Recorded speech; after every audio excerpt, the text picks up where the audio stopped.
What's going on, my people? Thank you guys for rocking with your boy. My name is Aaron. I go by the name of Aaron Real Talk. I appreciate y'all. Hit that like button, hit that follow button, hit that share button one time for the algorithm. I appreciate y'all, man. Today, we're reacting to a therapist who's saying something a whole lot of parents have been trying to say for years. He believes a lot of adult children were actually coddled.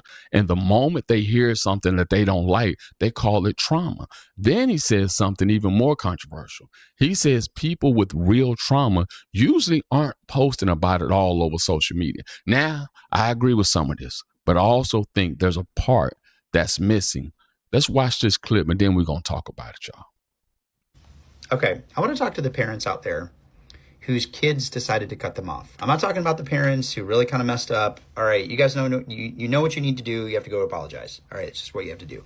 No, I want to talk to the parents out there whose kids have cut them off, even though you as parents have basically did the best you possibly can.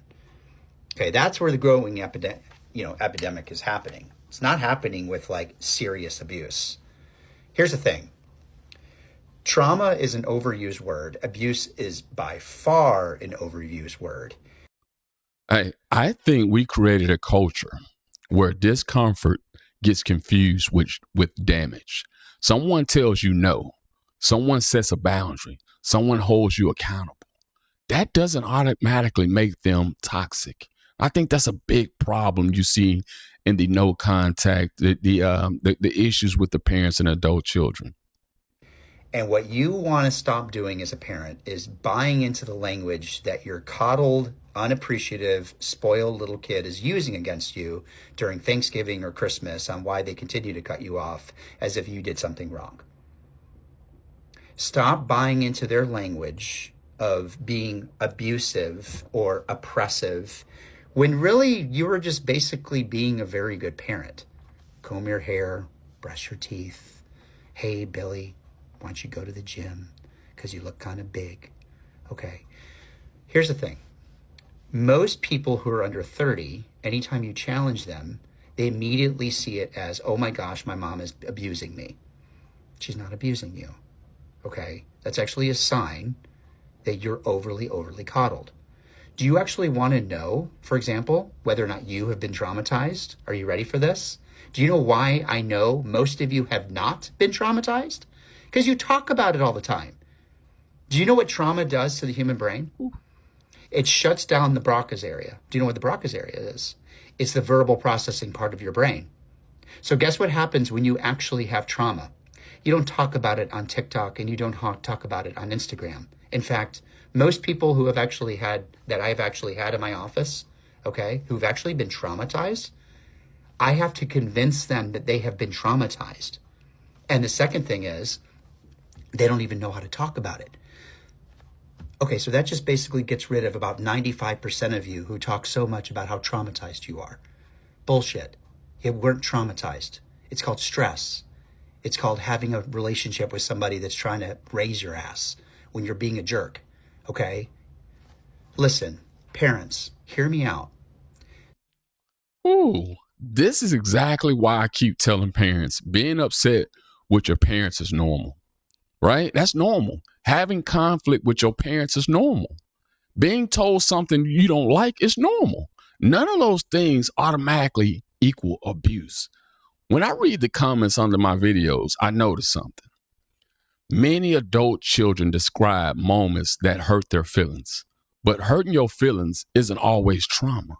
Sometimes it's disappointment. Sometimes it's consequences. And sometimes it's hearing the truth, right? Now, let me be fair. Real trauma absolutely exists.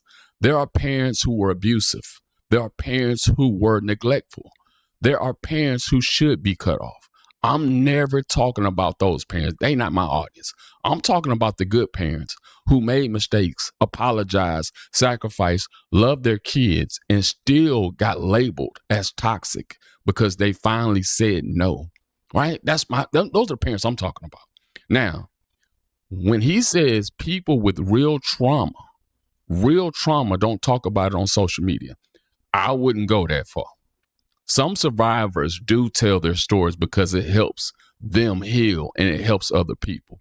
But I do think we've reached a place where social media rewards people for turning every disagreement into trauma and every boundary into abuse.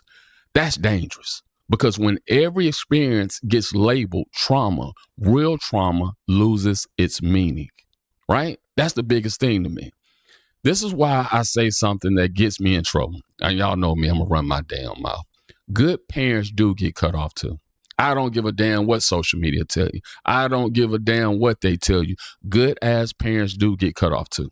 Not because they were abusive, sometimes because they finally stop rescuing. They finally stop rescuing.